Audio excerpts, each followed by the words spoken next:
welcome to an exciting edition of Hidden in Universal Vault.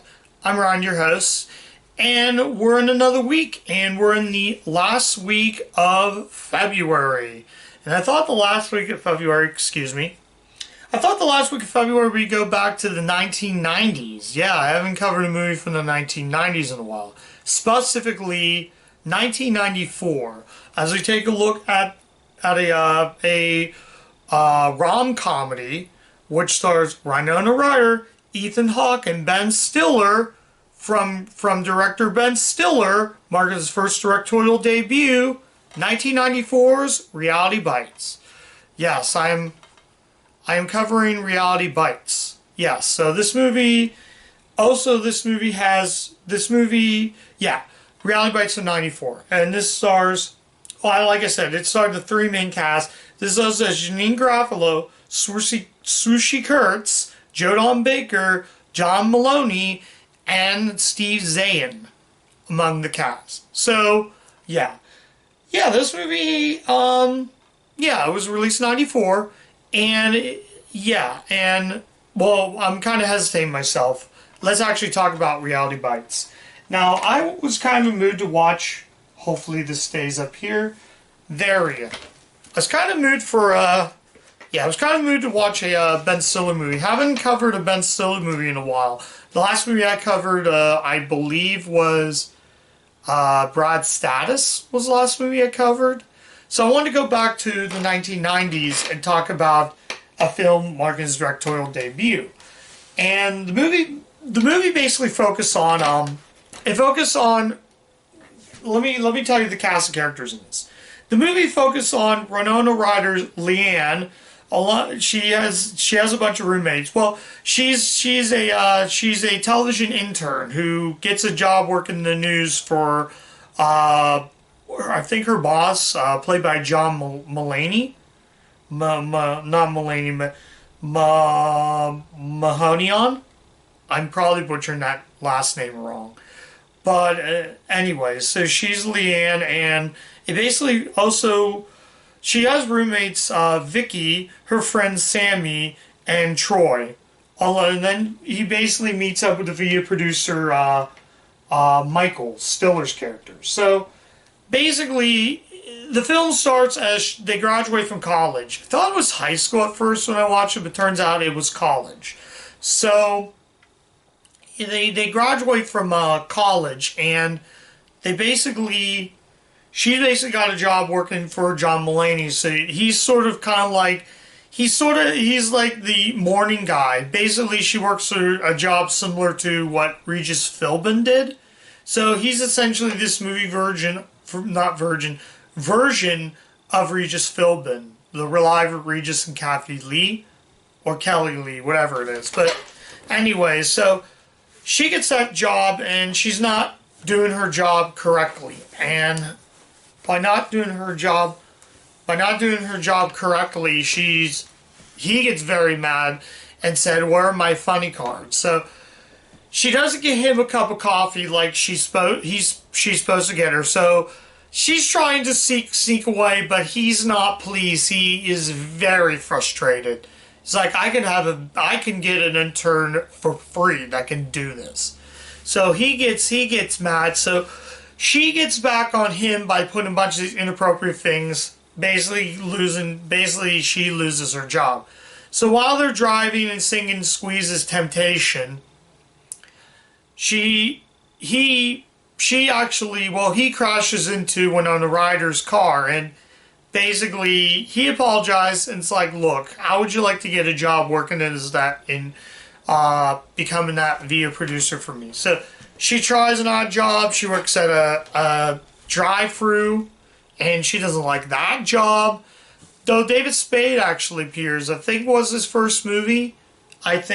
Something like that. So he's in the movie as well. So has a small role and whatnot. So yeah, she basically is in a relationship with Ethan Hawke. Those two kind of have their sort of good fight, bad fights, but she really likes him a lot, but she somehow falls in love with Ben Stiller's character. And that's really all I have to say much about the film. It's fine, I guess. Honestly, it's just okay.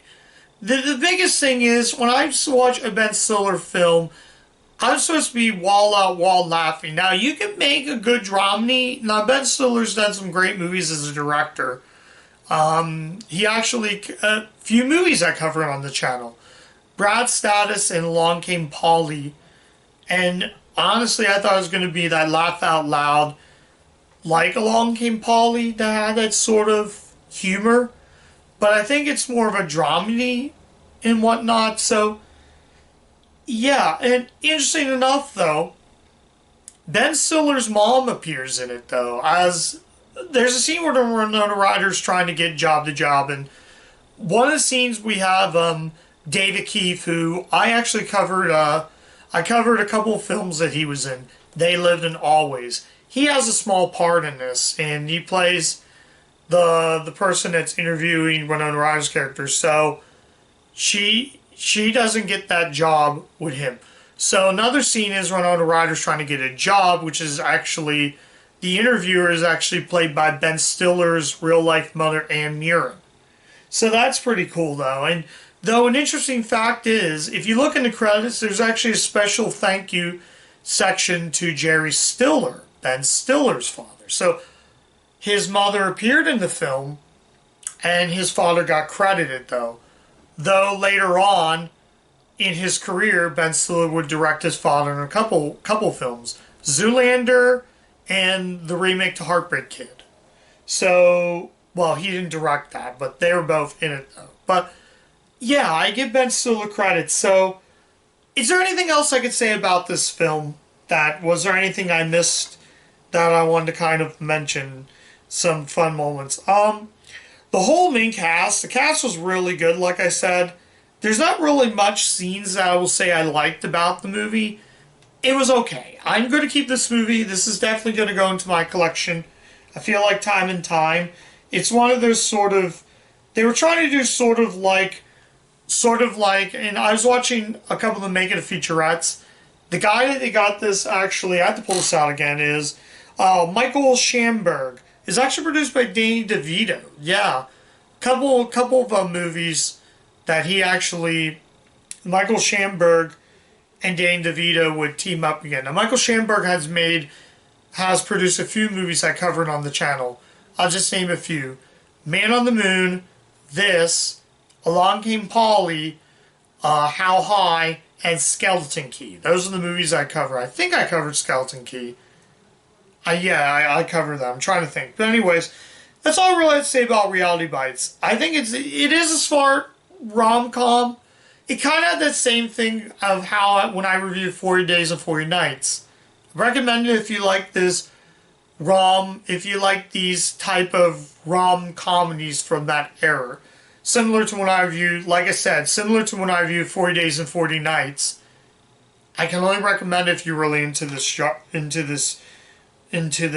type of comedy. But anyways, let's actually talk about the special features on here.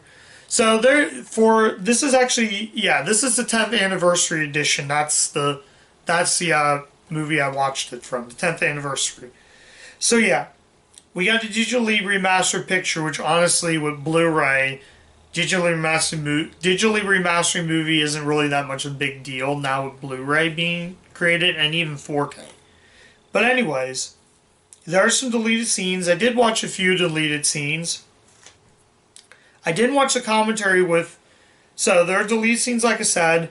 There's a commentary Ben Stiller and writer Helen Childress. I forgot to mention she also wrote this. I did watch the retrospective. It says a retrospective. The stars looking back on the making of the movie, what it was like to work together, and how much fun they had. And yeah, the featurette's really good. There's a Lisa Loeb interview. She's the woman who sang "Stay," which I did watch that because I remember that music video. I remember listening to that song as a kid so much on the radio. and Stay music video and theatrical trailer, which I did watch the music video and theatrical trailer. So yeah, let's go ahead and take a look at the artwork. I always do this. This is the 10th anniversary release. Like I said, the special features are really good on here. I will say this. And if you look on the back, like I said again, that's not much to say about this film. Although the tagline says, "Life is always funnier when it happens to someone else." That's all I have to say, really. It's in, there's not much on the disc, so I'm not going to show you much. Anyway, so, yeah, that's really about it. But yeah, is there any negatives? Honestly, the only real negative is, I just wish the movie was a little more funnier. I really like all these characters, and I got to get to know all these characters, and I think the acting is really good. Ben Stiller, for a first-time director, would actually have a prominent directing key. He would even direct Tropic Thunder later in his career, so that shows you how much. Oh, I almost forgot. Oh, before I go into the final verdict, they tried to do this sort of like, there's one, and that's near the end of the film. I had to bring this up. They tried to do the reality television, hence the title Reality Bites. So most of the film, she has a camera and starts recording home video, and she crams into there, and that's where Ben Stiller's character comes in and says, "I can make it into a documentary. You should be a documentarian someday." So they do, and essentially they try to do the mimic of the real world. This was back when MTV was about being MTV. So, yeah, for those that are younger and don't know what MTV is, MTV was a network that showed music television. Nowadays, it's just considered the Ridiculous Network. But before that was invented, it was reality television. They were trying to do sort of the real world style with merging and taking all these and making it into that. So that's all I really have to say. So that I had to bring up, and I think that's about it. So yeah, let's actually get to the final verdict. Final verdict, should you see Reality Bites? And this is really hard to say whether I can recommend this. If the movie was laugh out loud funny, like some like Along Came Polly, if that was like laugh out loud laughter that made me laugh really hard, then yes, this would be a recommendation. But this is just okay, and I can't really recommend anybody else. Again, only for this is a niche movie. If you like these romantic rom-coms, if you like these romantic comedies from that era, then yes, give Reality Bites a watch. It was very enjoyable. I wasn't bored. I like Ben Stiller a lot. I think he's an awesome filmmaker. He's a great filmmaker and even a fun director and a fun actor. It's not like laugh out loud like Stiller's later film, There's Something About Mary, which that movie was a complete hoot. That movie made me laugh. This movie, not so much. But, yeah, I can't really say much than that. I like Ethan Hawke a lot, and I covered the last Ethan Hawke film I covered on the channel was The Black Phone. He was great in that movie. He is really good in this. For an early Ethan Hawke film that I've never seen much of his movies from the 90s, yeah, I think he's really, really good. He went on to become a successful actor, mostly working for Blumhouse Studios. But I'm getting ahead of myself. So anyways, so that's my review of Reality Bites. Thank you guys so much for watching. If you do like the content I have on the channel, be sure to subscribe, click the bell, click the subscribe button, ring the bell, click the bell, do all the good stuff that YouTube wants you to do. But anyways, like I said again, so yeah, I'm gonna say good night, and I guess check out Reality Bites. So yeah, and as always, keep watching those Universal movies, and I'll catch you guys next time. Bye.